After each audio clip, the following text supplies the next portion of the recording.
नमस्कार। आज मैं आपके सामने कुछ फेमस टॉपिक्स को लेकर आया हूं जो कि रेट्स इन इंडिया में जाने जाते हैं।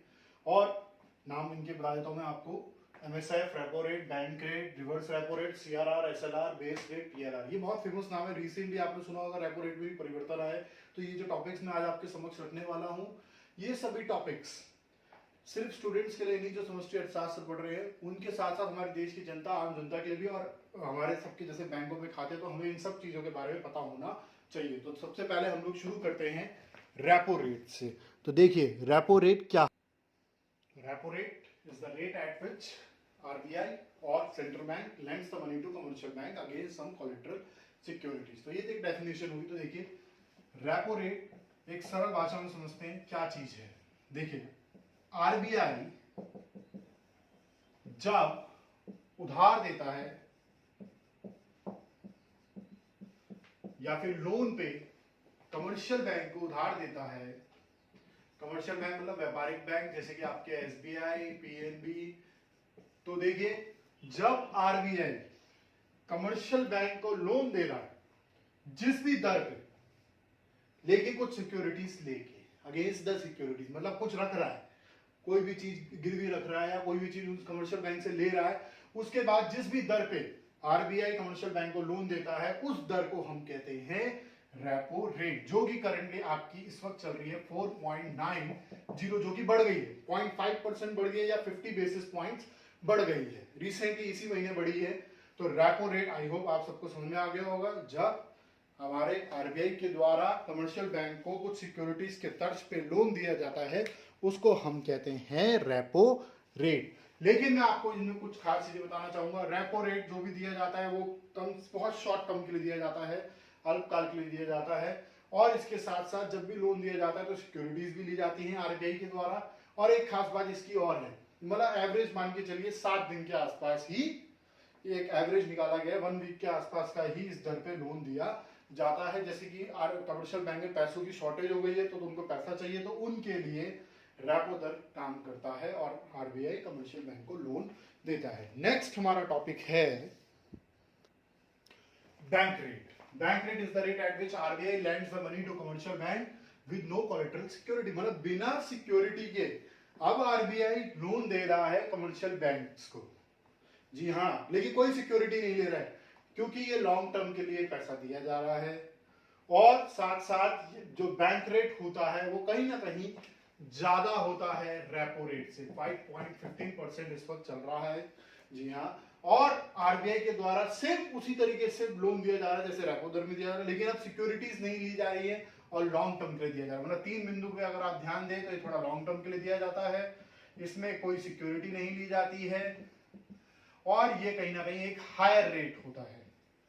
तो जैसे हम लोगों को बैंक से लोन लेना होता है वैसे ही कमर्शियल बैंक्स को जो लोन लेना पड़ता है वो लोन लेना पड़ता है आरबीआई से। तो यही एक बहुत सिंपल सा डिफरेंस है रेपो रेट और बैंक रेट में। आई होप आपको समझ में आ गया होगा। लेकिन जो इनके नंबर्स में भी आपके सामने रख रहा हूं, ये फ्लक्चुएट होते रहते हैं, बदलते रहते हैं। जैसे रिसेंटली आरबीआई ने चेंज किया रेपो दर में, तो इसी प्रकार सीआरआर, एसएलआर, रेपो दर, रिवर्स रेपो दर, इन सब में रेट हर दिन तो नहीं कहूंगा, मतलब समय के अनुसार धीरे धीरे आरबीआई के द्वारा इसमें परिवर्तन किया जाता है।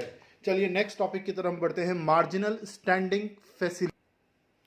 देखिए मार्जिनल स्टैंडिंग फैसिलिटी क्या है। फिर इसमें भी सेम स्टोरी अगर आप देखेंगे, मैं एक ही नोट बार बार डाल रहा हूं कि आरबीआई लोन दे रहा है कमर्शियल बैंक को, लेकिन आपको ये बात ध्यान रखनी होगी, मार्जिनल स्टैंडिंग फैसिलिटी जिसको हम एमएसएफ के नाम से जानते हैं, यहां पे जो लोन दिया जाता है वो 1 दिन के लिए दिया जाता है। जैसे ही कमर्शियल बैंक्स को इमरजेंसी पड़ती है, उन्हें पता है कि आज के लिए उनको पैसा चाहिए, ओवर द नाइट, मतलब उनको रातों रात पैसा चाहिए एक तरीके से, तो 1 दिन के लिए इमरजेंसी के रूप में जब अचानक से बैंक्स में फंड्स की शॉर्टेज हो जाती है तो आरबीआई कमर्शियल बैंक को यहाँ पे भी लोन देता है, लेकिन सिक्योरिटीज के तर्ज पे ही देता है। लेकिन जरूरी नहीं है, वो एसएलआर के अंतर्गत भी सिक्योरिटीज के तर्ज पे लोन उसको दे सकता है। तो आरबीआई यहाँ पे कमर्शियल बैंक को लोन देता है इमरजेंसी पड़ने पर। तो ध्यान रखिए, इमरजेंसी और अचानक से कमर्शियल बैंक के फंड्स में बहुत ज्यादा शॉर्टेज हो जाए तो 1 दिन के लिए जो लोन दिया जाता है आरबीआई के द्वारा बैंक्स को, उसको हम कहते हैं मार्जिनल स्टैंडिंग फैसिलिटी, जो कि इस वक्त 5.15% ही चल रहा है। ऑब्वियसली ज्यादा होगा क्योंकि तुरंत चाहिए और इसकी ड्यूरेशन ज़्यादा भी नहीं है, तो आई होप आपको समझ में आ गया कि एमएसएफ क्या है, और ये बहुत ही बड़ा सपोर्टर भी है कहीं ना कहीं बैंक्स के लिए। जी, तो अब हम लोग बात करते हैं सीआरआर की, नकद कोष अनुपात की, या फिर अगर हम बोले तो कैश रिजर्व रेशियो की। तो सीआरआर क्या चीज है? तो देखिए सीआरआर क्या होता है, हर एक बैंक को, मतलब कमर्शियल बैंक्स को 4% के आसपास होता है, मतलब नियर बाय 4% ही रहता है, इसी के आसपास ये चलता रहता है, 3 to 4 to 5 के आसपास, वैसे बेसिकली 4% के आसपास ही नियर बाय रहता है ये। तो मान लेते हैं आज कमर्शियल बैंक में, देखिए कमर्शियल बैंक में मान लीजिए, या कमर्शियल बैंक्स में 1 करोड़ रुपए है, ठीक है, मतलब जो डिपॉजिट है इस सब बैंक्स के अंदर लोगों के द्वारा जो भी डिपॉजिट्स किए गए हैं उसके अकॉर्डिंग 1 करोड़ रुपए बैंक्स के पास है, बैंक्स में डिपॉजिट है, उसका 4% निकाल लीजिए। मान लीजिए इस वक्त सीआरआर 4% चल रहा है, तो 4% 1 करोड़ का कितना हुआ? आई होप आप सब समझ गए होंगे, 4 लाख। तो ये 4 लाख कैश की फॉर्म में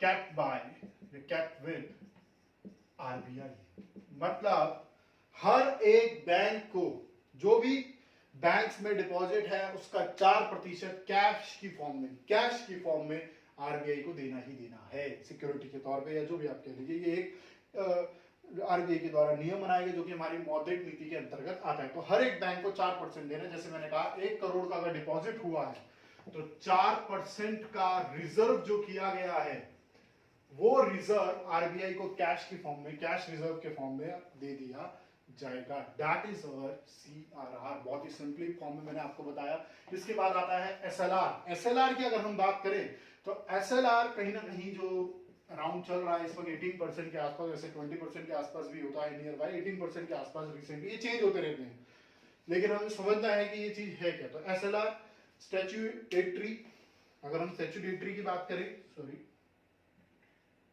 जी, तो अगर हम यहाँ पे बात करें स्टैट्यूटरी की, तो स्टैट्यूटरी लिक्विडिटी रेशियो आपका जो है वैधानिक तरलता अनुपात, जी हाँ हिंदी में कहते हैं हम इसे, 18% के आसपास है मान लीजिए। तो फिर से हम वही स्टोरी लेते हैं। तो 1 करोड़ का मान लेते हैं बैंक्स में डिपॉजिट हुआ है। अब 1 करोड़ का 18% अगर हम निकाले तो आई थिंक 18 लाख होता है। ये पैसा बैंक को बैंक्स हिमसेल्फ, उनको अपने पास रखा जाना है in the form of liquidity, जिसको हम कहते हैं which can be convertible into the cash, मतलब इस फॉर्म में रखना है जिसको आप कभी भी कैश में कन्वर्ट कर सकते हैं, जैसे गोल्ड या फिर खुद कैश। तो 18 लाख अपने पास रखने रिजर्व के तौर पे, कि मान लीजिए मैंने आज पैसा जमा कराया और मैं कल पैसा निकालने आया, अगर सारा बैंक ने लोन दे दिया तो बैंक में पैसा ही नहीं, मेरा पैसा वापस करने के लिए। इसीलिए आरबीआई के निर्देश बहुत ही महत्वपूर्ण है मॉरल सिटीजन के रूप में, और वो कहते हैं आरबीआई के हमारे हर नियमों को पालन करें, क्योंकि अगर मेरे को मेरा पैसा नहीं मिला जो मैंने जमा कराया है तो कहीं ना कहीं वो बैंक अपनी गुडविल खो देगा। तो इसीलिए आरबीआई के द्वारा इन सब चीजों को निर्देशित किया जाता है कि सभी बैंक्स उसके नियमों को फॉलो करें। नैतिक प्रभाव के रूप में नहीं करेंगे तो उन पर प्रत्यक्ष एक्शन लिया जाएगा, जो भी आरबीआई के नियम है उसके अंतर्गत। तो ये होते हैं सीआरआर एंड एसएलआर। अब हमारा नेक्स्ट टॉपिक है, हम थोड़ा बैंक से जुड़ते हैं जो कि जनता के साथ है जी। तो देखिए जो अभी तक हम लोग क्या पढ़ रहे थे कि आरबीआई और बैंक्स में क्या रिलेशन है, किन किन चीजों में उनके रूप हमने देखे जो उनसे जुड़ रहे हैं, जैसे कि CRR, SLR, bank rate, repo rate, MSF, ये सब चीजें हमने पढ़ी, जिसमें आरबीआई और कमर्शियल बैंक, व्यापारिक बैंक जैसे पीएनबी, एसबीआई, इनके साथ क्या संबंध रहे इन दरों को लेके, इन रिजर्व्स को लेके, इन अनुपातों को लेके। ऐसे अब मैं आपके सामने एक चीज रखना चाह रहा हूं कि बेस रेट और पीएलआर क्या है। अब यहां बैंक्स और जनता के बीच की बात होने वाली है, लेकिन उससे पहले मैं आपको बता दूं, जब मैं बैंक्स की बात करता हूं तो ध्यान रखिए मैं कमर्शियल बैंक की बात कर रहा हूं, और जब मैं बैंक की बात करूंगा तो समझ जाइएगा मैं आरबीआई की बात करूं, क्योंकि वो एक ही है और बैंक्स बहुत सारे हैं, उसी को हम कहते हैं कमर्शियल बैंक्स। तो देखिए अब जनता का और बैंकों के बीच में क्या संबंध है लोन को लेके। जिस भी दर पे commercial bank lends the money against some securities to public,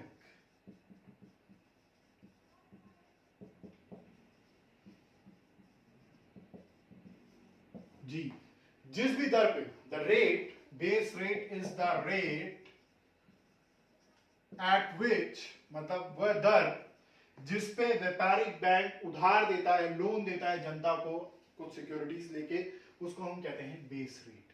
अब यहाँ पे पीएलआर क्या है?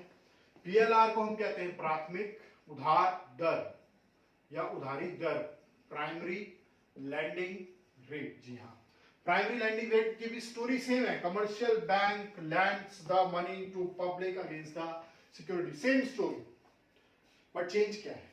देखिए, बेस रेट और पीएलआर में चेंज क्या है? जैसे फॉर एग्जांपल मेरे जानने वाले, मान लीजिए हमारे कोई बहुत ही कलीग हैं या हमें पता ही है, हमारे पुराने कस्टमर हैं, जैसे मिस्टर राणा या मिस्टर सजवान या मिस्टर सिंह या मिस्टर सैनी या जो भी हैं, ये सब आज बैंक के बहुत पुराने कस्टमर है, ये लोन लेने आए हैं, तो इनको जो लोन दिया जाएगा वो बेस रेट पे दिया जाएगा।